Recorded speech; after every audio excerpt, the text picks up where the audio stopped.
삼성전자 하이닉스는 별로 지금 시장에선 손을 대고 싶지 않다. 카카오 이제는 정말 6만 원 보입니다. 그리고 카카오뱅크 같은 것들, 네, 이런 것들도 같이 힘들어질 수 있는 이런 상황이 될 것 같고요.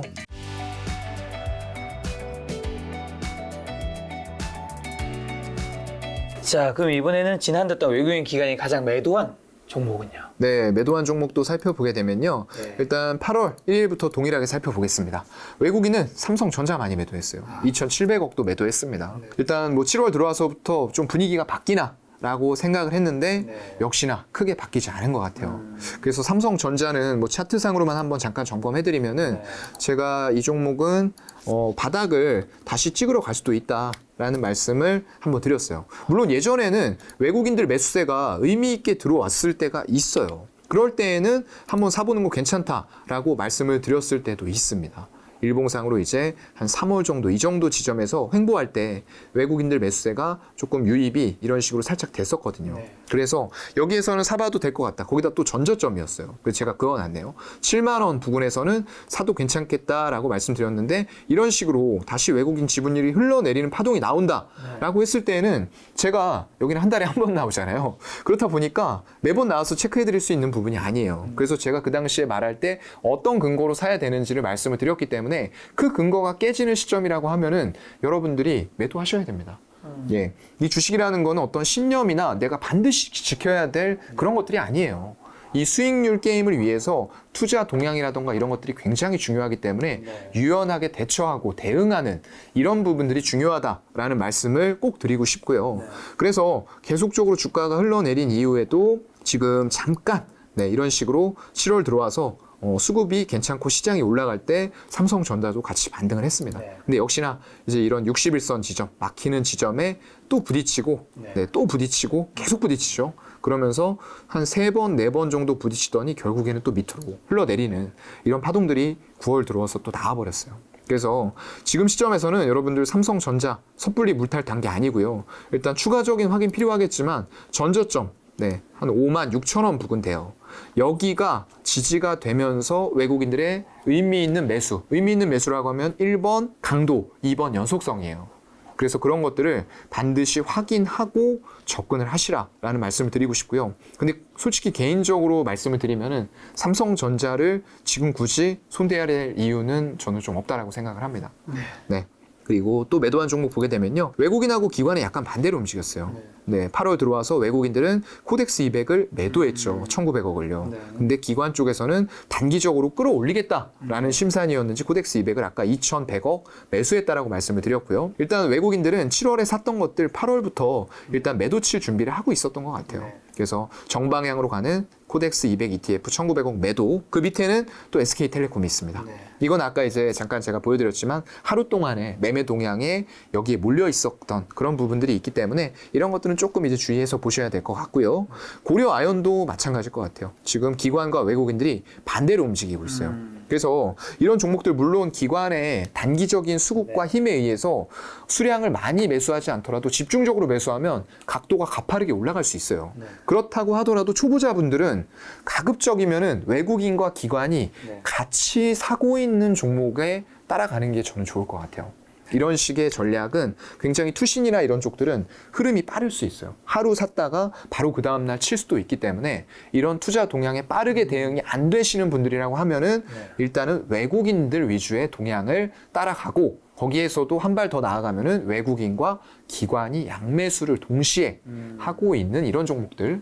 아까 말씀드린 하나솔루션, 8월에는 두산 에너빌리티 같은 종목들이었죠. 네. 이런 걸로 접근하시면 좋을 것 같습니다. 그 다음이 HMM인데요. 이쪽은 뭐 워낙에 피크아웃 했어요. 네. 운임이 계속 떨어지고 있습니다. 상하이 컨테이너 운임 지수도 떨어지고 있고 또 발틱 운임 지수도 떨어지고 있기 때문에 별도의 이거는 말씀을 드릴 거리가 많이 없어요. 일단은 뭐 주가 차트상으로 봤을 때에도 계속적으로 운임 떨어지고 경기 침체 우려 이런 것들 물동량이 감소하고 이런 것들 우려 나오면서 계속적으로 미끄러지고 이거 지금 차트상으로 일봉인데요. 이거 전저점도 돌파하고 내려갔습니다. 이런 지점에서는 안타깝지만 손실 많이 나 있는 분들도 손절하시는 게 좋아요. 22,000원대였죠. 그러다 보니까 이렇게 쭉 또 미끄러지면서 이거 솔직히 지금 120주선도 다 뚫렸고요. 내려갈 자리가 월봉으로밖에 확인이 안 되는데 네, 여기에서 일단은 못 뚫었던 게 가장 큰 것 같아요. 120월선을 뚫었어야 되는데 여기에서 바닥권에서 워낙 많이 올라왔어요. 저가가 2,100원이었는데 5만 원을 넘겼으니까요. 네. 뭐 25배 올라온 거잖아요. 굉장히 많이 올랐습니다. 그래서 계속 돌파 시도는 120월선을 하지만 너무 강력한 저항선이죠. 도저히 뚫을 수가 없고 일단 남아있는 게 지금 60월선 남아있어요. 14,000원 정도 되네요. 네, 여전히 실적은 좋지만 피크아웃이라는 게 이렇게 무섭습니다, 여러분. 그래서 이런 쪽들은 조금 주의하셔야 될 것 같고요. 그 밑으로는 LG이노텍 있어요. 네. 네, 이쪽도 일단 아이폰의 수혜 그리고 애플에서 차지하고 있는 독점적인 지위가 굉장히 큰 업체예요. 한 거의 70%를 차지하고 있기 때문에 거기다가 플립칩, 볼그리드 어레이라고 해서 기판 쪽, 삼성 전기 쪽도 계속 증설하면서 투자하지만 LG이노텍도 이거 준비하고 있어요. 그만큼 수요가 향후에 탄탄하게 뒷받침이 된다라고 생각을 하고 있는 거거든요. 그럼에도 불구하고 일단은 너무 그동안의 주가가 지속적으로 상승해왔던 부분들도 분명히 있죠. LG이노텍 보게 되면은 그래서 그렇다고 하더라도 주가가 큰 폭의 하락은 없어요. 이런 식의 제가 그려놨던 박스권 흐름들 33만 원에서 40만 원 사이를 왔다 갔다 하는 흐름들이 나타나고 있어요. 여기에서도 또 지지받았지만 이번엔 상승폭이 조금 둔화되면서 매물대 상단까지만 갔고요. 또 내려오면서 33만 원 또 지지받았고요. 네, 그런 식의 흐름들이 지금 지속이 되고 있는데 최근 들어와서는 외국인들의 지분율 추이가 조금 감소 추세에 있기 때문에 일단은 이거 하단 33만 원 부근 지지하는지 확인하고 접근하시는 게 좋을 것 같다라고 말씀을 드리겠습니다. 네, 다음 종목은 포스코홀딩스인데요. 네. 이게 외국인들이 1,000억 정도를 역시나 이제 매도를 하면서 네. 순매도 7위에 자리를 하고 있습니다. 네. 여기도 이제 투자 동향을 잠깐 보시게 되면은요, 네, 외국인들이 네, 꾸준하게 좀 매도를 하고 있죠. 네, 8월 16일부터 해서 산 날은 정말 찔끔 삽니다. 35억, 37억 사는데 파는 날은 막 200억도 팔고 110억도 팔고 180억도 팔고 하다 보니까 탄력적인 면에서는 상당히 조금 힘든 그런 상황이라고 보여지고요. 주가상으로도 어떤 바닥은 짚고 난 이후에 탄력적인 면은 7월 달에는 역시 보여줬으나 그 이후로는 약간 횡보하는 흐름들. 아마 철강주 쪽에는 여러분들이 관심이 크게 없으실 것 같아요. 지금 현재로서는. 특히나 대형 철강주, 네. 중소형주 쪽들은 약간 모멘텀이 있고 어떤 재건 이런 쪽들에 대한 기대감이 있는데 이쪽은 약간 네, 그렇다고 보여지고요. 그리고 밑으로는 이제 하나금융지주 또 있습니다. 역시나 1,000억 매도하면서 금리 인상이 바로 은행주의 실적 호정과 연결되는 게 아니다라는 부분들을 좀 보여주고 있는 것 같아요. 투자 동향도 마찬가지로 외국인들이 금리 인상 기조 이번에도 이제 75bp 인상이 유력해지고 있는 상황에서 우리나라도 한미의 금리가 역전되는 이런 사태들 때문에 그 이상 뭐 25bp가 아니라 50bp 이렇게도 인상 가능성도 있거든요. 그럼에도 불구하고 지금 특별하게 은행주들은 탄력을 잃어버렸어요. 네. 그래서 이런 자리에서는 지금 은행주에 대해서 너무 공격적인 접근은 좀 좋지 않다라는 관점으로 좀 말씀을 드리고 싶고요. 그 밑에는 이제 OCI가 있습니다. 네. 이것도 지금 분명히 태양광이거든요. 그런데 외국인들은 이 종목은 왜 매도를 했나? 일단은 중국 쪽에서 폴리실리콘 가격을 규제하겠다라는 얘기가 나왔어요. 네. 그렇다 보니까 이 원재료인 폴리실리콘을 취급하는 OCI에게는 네. 타격이 일부 좀 될 수가 있는 얘기다 보니까 그때도 그 얘기 나오면서 OCI 같은 경우에는 다른 모듈 관련주와는 다르게 이런 굉장히 흔들림이 좀 있습니다. 네, 위아래로 있고 하방으로 빠질 때도 크게 빠지고요. 네. 그래서 지금 당장 여러분들이 폴리실리콘을 볼 필요는 없다라고 생각을 해요. 아까 하나솔루션 같은 경우에 모듈 비중 50% 얘기 드렸지만 일단 미국의 알리시 실리콘이라는 데 인수하면서 폴리실리콘 사업도 미국에서 할 수가 있는 거거든요. 그렇다고 하면은 그런 효과를 동시에 볼 수 있는 하나솔루션 아니면은 모듈 쪽에 특화되어 있는 현대에너지솔루션 으로 한정지어서 보는 게 맞다라고 생각이 되고요. 일단 뭐 121선 다 무너뜨린 상황이고 주봉상 네, 일단 OCI는 한 10만 원 정도 지지가 확인이 필요할 것 같습니다. 매물대 하단과 지금 120주선이 겹쳐 있는 지점이에요. 이런 지점은 잘 체크하셔야 될 것 같고요. 카카오를 네, 이게 지금 마지막 10위에 또 위치해 있는데 670억을 또 매도를 했어요. 그래서 카카오는 내용을 그동안에 워낙 많이 말씀드렸기 때문에 이거 아직까지도 모멘텀이 딱히 돌아오지 않았어요. 반등할 때에도 크게 반등하지 못하고 제가 그때도 이제 121선을 탈환하는지 보자라고 말씀드렸는데 역시나 이제 또 3월과 같은 파동들이 나오면서 또 미끄러지고 있어요.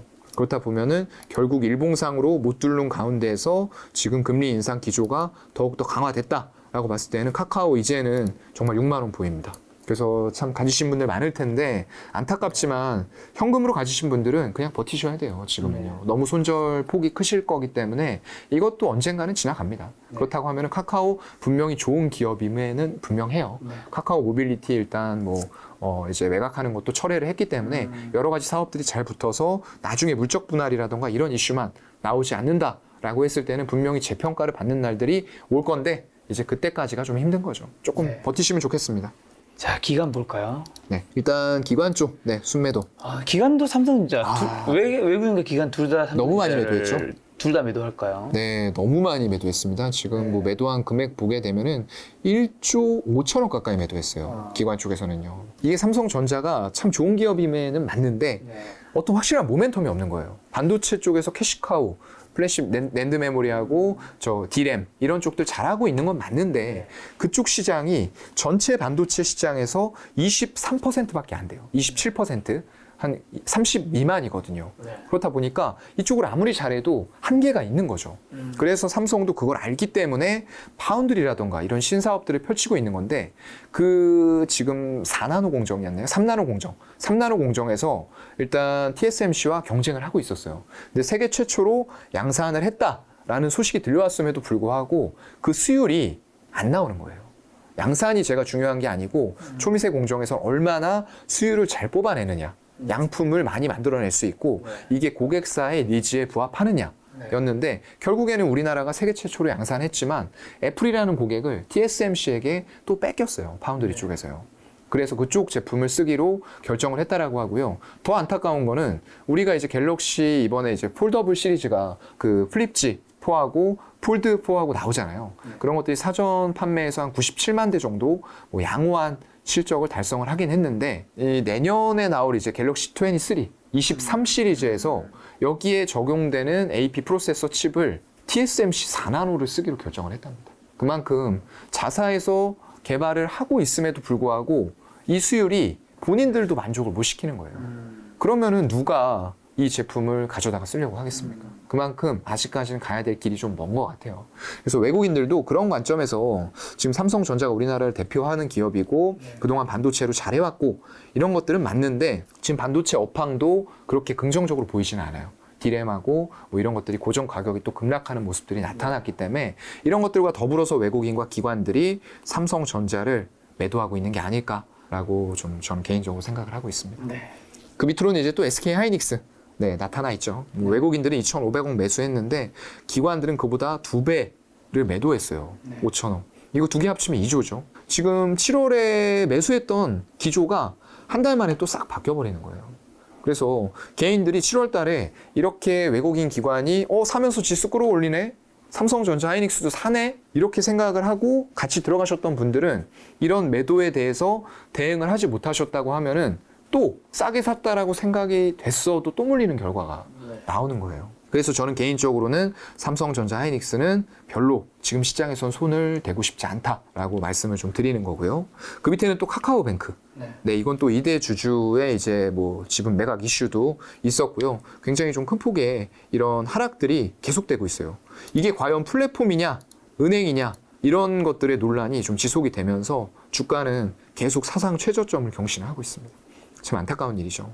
일단 뭐 플랫폼 쪽으로 보는 시각들이 아직도 우세하긴 한데 이런 것들에 있어서 어떻게 수익들을 창출을 할 것이고 지금처럼 강달러로 인해서 금리가 올라가고 환율이 올라가는데 어떤 식으로 이 밸류를 정당화시킬 것이냐 이런 것들이 좀 문제가 되고 있는 것 같아요.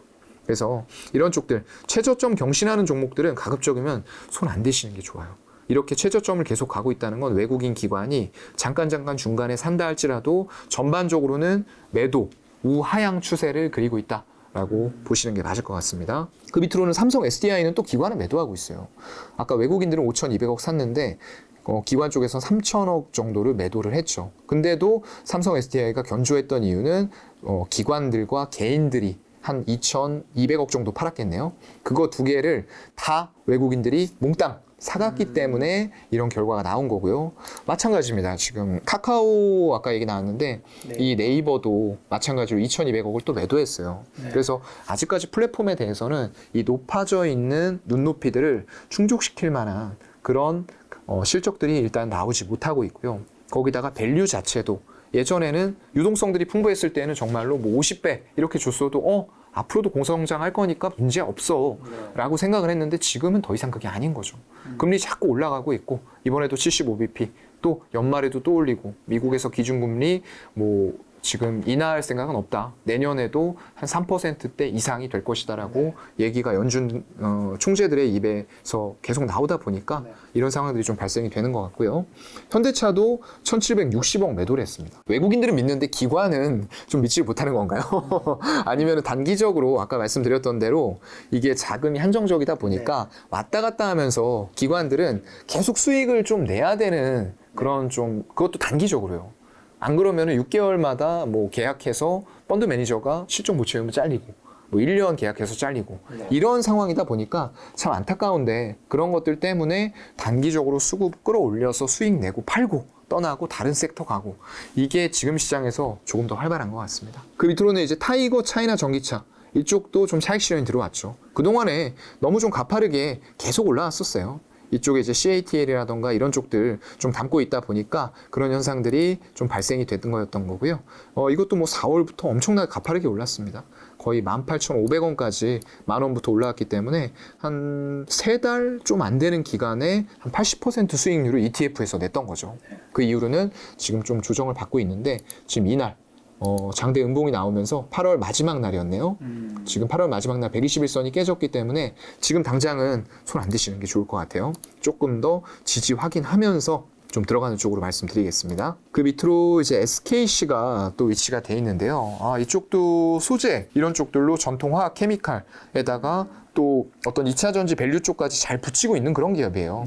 근데 이제 그럼에도 불구하고 기관 쪽에서는 1,400억 가까이 매도하는 이런 시그널들이 좀 나타났고요. 그러면서 주가는 좀 어떻게 반응을 했나 보니까 역시나 좀 좋지 않은 잠깐 7월에 이제 지수 반등할 때 올라갔다가 이런 지점들을 강하게 수급이 계속 붙지 않으면 뚫기 힘들거든요. 그래서 이런 지점에 도달했을 때 내가 여기에서 종목들을 봤다. 한 14만 원대 이런 자리에서요. 그럼 사시면 안 돼요. 얼마 안 되잖아요. 여기까지 남아있는 구간이 얼마 안 되기 때문에 차라리 여기를 강하게 돌파하는 걸 확인하고 이런 매물대 상단 한 17만 원 부근에서 매도하겠다. 이런 생각으로 접근을 하셔야지 여기에서 사서 이거 뚫릴지 안 뚫릴지도 모르는데 그건 좀 위험합니다. 차라리 이런 지점, 돌파되는 지점이나 차라리 사보면은 전저점 한 12만 원대 지지를 받으면 확인하고 사야 되는데 이런 지점에서는 한번 지지를 받았어요. 그렇다고 하더라도 조금 올라가다가 바로 이런 식의 개파락이 나온다. 그럼 짧게 손절 치시는 게 맞습니다. 이런 기술적인 관점이 꼭 필요할 것 같고요. 그 다음으로는 한국전력 1,160억 정도 매도했네요. 이것도 일단 뭐 전기요금 인상이나 이런 이슈들이 있기는 한데 딱히 지금 시장에서 주목을 받지는 못하는 것 같아요. 왜냐하면 뭐 워낙에 다양한 에너지원들이 부각을 받고 있는 그런 상태이기 때문에 이쪽에 대해서 관심도가 큰 것 같지는 않고요. 이것도 일봉상으로 봤을 때 전부 다 깨고 내려가고 있습니다. 오늘 이제 2만 원짜리 지난 금요일 날 깼었는데 오늘 돌파 시도 다시 했어요. 그런데 결국 윗골이 길게 달리면서 막히는 모습이고요. 이렇게 됐을 때는 이제 주봉상으로도 거의 뭐 바닥까지 내려온 상태에서 이거 뚫고 내려간다라고 보는 게 좀 합리적일 것 같거든요. 그렇게 된다고 했을 때는 지금 이 자리 못 지키면 안 돼요. 이거 매물대가 워낙에 두텁기 때문에 사실 2만 1,000원대 지켰어야 되거든요. 근데 정말 위험한 구간으로 들어왔다라고 생각이 되고 이런 것들은 이제 뭐 17,000원, 15,000원 이런 식의 단계적인 하락이 나올 수도 있을 것 같습니다. 좀 주의하시면 좋겠고요. 마지막, 열 번째로는 LG화학을 또 1,160억 정도 매도했는데 이것도 마찬가지일 것 같아요. 이걸 기관이 매도하면서 외국인들도 같이 양매도했다라고 하면은 불안한데 이거 받으면서 개인들 것도 한 800억 정도 같이 매도했던 거를 외국인이 애수하면서 그나마 수급은 양매수는 아니었지만 괜찮은 수급이었다. 이렇게 정리하겠습니다. 자, 외국인과 기관이 그 매도한 것 중에서 차장님도 좀 요즘은 좀 안 좋게 보인다. 있다면 뭐 있을까요? 글쎄요. 지금 뭐 거의 다 안 좋게 보이기 때문에 하나만 꼽기는 조금 힘든데 일단 삼성전자 이런 것들 한 달 샀다가 바로 차익 실현하면서 다시 전저점 확인하러 내려가는 종목들 이런 것들은 섣불리 손 안 대시는 게 좋을 것 같고요. 그리고 카카오뱅크 같은 것들 이런 것들도 지금 은행이냐 플랫폼이냐의 기로에 서 있는데 고평가를 해주기 어려운 유동성 회수 장세 이런 시장 상황도 잘 보셔야 돼요. 그런 거기 때문에 지금 종목의 문제로만 볼 게 아니라 이런 시장 상황과 결부지어서 또한 플랫폼을 인정 못 받는다. 라고 했을 때는 같이 힘들어질 수 있는 이런 상황이 될 것 같고요. 뭐 나머지는 특별한 종목들은 없는 것 같습니다. 그 정도 말씀드리죠. 네, 이제 마지막 그럼 9월 주식시장 전망이랑 증시 투자 포인트 눈여겨봐야 될 변수. 그리고 이제 다음 주가 이제 다음 주가 아니죠? 이번 주가 추석이잖아요. 맞아요. 추석 인사까지 마지막으로 한번 다 해주신다면. 벌써 또 추석이 정말 빠르게 갑니다. 시간이요. 그러니까요. 벌써 이제 9월이 됐고요. 추석 지나면은 9월도 뭐 다 간 거나 마찬가지죠. 그렇죠. 참 이게 좋은 전망을 제가 드리고 싶은데 이게 좀 뭐 사실 입에 바른 소리로 좋은 전망을 제 생각이 그렇지 않음에도 불구하고 드릴 수는 없을 것 같아요. 일단 7월 8월 그래도 괜찮은 분위기였는데 이것도 다시 조금 이제 옥죄는 분위기들이 다시 만들어지고 있고요. 결국에는 제가 말씀드렸던 120 월선이 다시 또 보이기 시작을 했어요. 이런 식으로 올라오긴 했는데 이게 지금 월봉상으로 봤을 때 올라가는 와중에서 5월선이 계속 또 막히고 있어요. 이런 식으로요. 이번에도 이제 돌파 시도를 8월에 했지만 결국에 윗꼬리가 길게 달렸고 이번 달에는 바로 그냥 하락으로 직행하면서 60월선의 회복은 요원해졌어요. 그런데다가 연준에서는 강한 긴축을 계속 해나가겠다. 인플레 파이터의 그 면모를 확실하게 보여주고 있어요. 정말 쌈뿐이 돼버린 것 같고요. 그렇다 보니까 이게 참 여의치 않은 시장 환경이 지속이 되고 있고요. 그래서 지수는 일단 이번 달에는 저는 다시 120월선에 테스트가 필요하지 않을까. 저번 이제 7월 같은 경우에 완벽하게 터치한 건 아니지만 거의 내려갔었거든요. 이번에도 일단은 120월선이 조금 더 올라와 있어요. 2245에서 50까지 올라와 있는 그런 상황인데 이 구간까지의 급락이 조금 우려가 되는 그런 시장 환경이 조금 만들어지는 것 같고요. 다만 이제 한 번 더 확인을 해야 될 것은 미국에서 고용지표 잘 나왔는데 그 상승세가 전월 대비해서는 그래도 좀 꺾였어요. 그렇다 보니까 만약에 정말로 자신하고 있는 고용지표가 마지막 보루였는데 깨져버린다 라고 했을 때에는 미국에서 이거 화들짝 놀라면서 정말로 강하게 시행하려던 긴축 과정들을 이제 다시 한번 확대 쪽으로 유동성을 푸는 거죠. 금리 인하 필요하면 하겠다라고 7월 FOMC에서 얘기했잖아요. 그래서 그런 상황들이 만들어진다 라고 하면은 더할 나위 없이 좋은 시장이 될 수도 있겠지만 일단은 고용지표라던가 인플레이션이 정말로 유가 급락 때문에 이 수치들이 그렇게 나온 게 아니라 점차 단계적으로 피크아웃을 하고 있네 라는 것들도 조금 확인을 할 필요는 있을 것 같고요. 그래서 일단 코스피는 한 2250선 정도를 하단으로 보고 있다. 그리고 딱히 상승할 만한 요인이 아직까지는 보이지 않아요. 그래서 5월선 정도 한 2470 부근 정도 되는데 상승폭은 상당히 좀 제한적이지 않을까라고 보고 있고요. 코스닥 같은 경우에도 일단은 마찬가지일 것 같습니다. 거의 뭐 차트 모양은 비슷한데 이것도 이제 그때 120월선을 거의 뭐 터치했다고 봐야죠. 700 초반까지 갔었으니까요.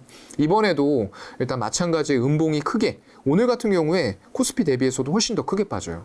왜냐하면 7월에 코스피는 그래도 7, 8월 동안 외국인들이 5조 한 5천억 정도 매수를 했어요. 2달 동안. 그러면서 지수의 상승과 종목들의 전반적인 상승을 이끌어냈는데 코스닥은 그러지가 못했다는 거예요.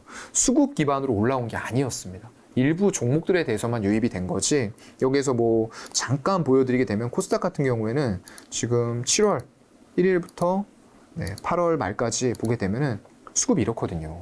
코스피는 완전 딴판이죠. 개인들만 1조 5천억 사는데 그럼에도 불구하고 지수는 제가 이제 항상 표현하는 대로 꾸역꾸역 올라왔어요. 7월에도 한 7.8% 올라왔고요. 8월에도 고점은 한 4%까지 올라갔다가 결국에 다 내줬죠.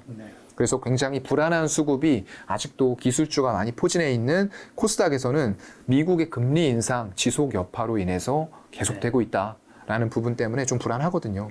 그래서 시장 자체는 조금 저는 이번 달은 부정적으로 보고 있어요. 코스닥 같은 경우에도 이제 120월선 한 710포인트 정도 됩니다. 여기까지 급락 가능성 그리고 위아래로의 변동성은 코스피, 코스닥 둘 다 열어놔야 되겠지만 코스피 쪽에는 그래도 우리가 이제 모멘텀을 갖추고 있는 아까 얘기했던 태조 이방원 이런 섹터들의 큰 종목들이 많이 포진을 하고 있어요. 그래서 굳이 지수 신경 많이 쓰지 마시고요. 너무 우리가 시장이 계속 꼬꾸라지고 안 좋다 보니까 이 매크로에 사람들이 매몰이 돼 있어요. 거시 환경에. 그래서 이런 얘기를 하면은 그것만 자꾸 들으려고 하고 그렇게 매몰되시면 안 될 것 같고요. 그런 와중에서도 되는 섹터와 종목들은 계속 가요. 그런 것들을 우리가 찾고 투자하려는 노력들을 좀 게을리 하지 않아야 될 것 같습니다. 알겠습니다. 네. 한가위 인사 한번 해주세요. 그래도. 네, 여러분 주식시장은 좋지 않지만 즐거운 명절 한가위 보내시고요. 추석에 이제 뭐 수해 피해나 이런 것들 많이 없으셨으면 좋겠습니다. 화이팅 하십시오. 아, 네. 저는 추석 연휴 때가 그래도 네. 쉬잖아요. 그래도 안 좋은 무관도 증시, 없으시죠? 안 좋은 증시를 안 네. 보는 것만으로도 아, 우리가 맞아요. 좀 다행이지 않을까. 며칠 벗어나 있다가 또 이제 힘든 곳으로 또 뛰어들어야죠. 연휴가 지나면 또 장이 또 좋아질 수도 있으니까요. 네, 기원하겠습니다. 네, 오늘 만남의 손님은 사행관 차장님이었습니다. 지금까지 여러분 소중한 시간 함께 해주셔서 정말 감사합니다. 오늘도 김 작가였습니다. 고생 많으셨습니다. 네, 고생하셨습니다.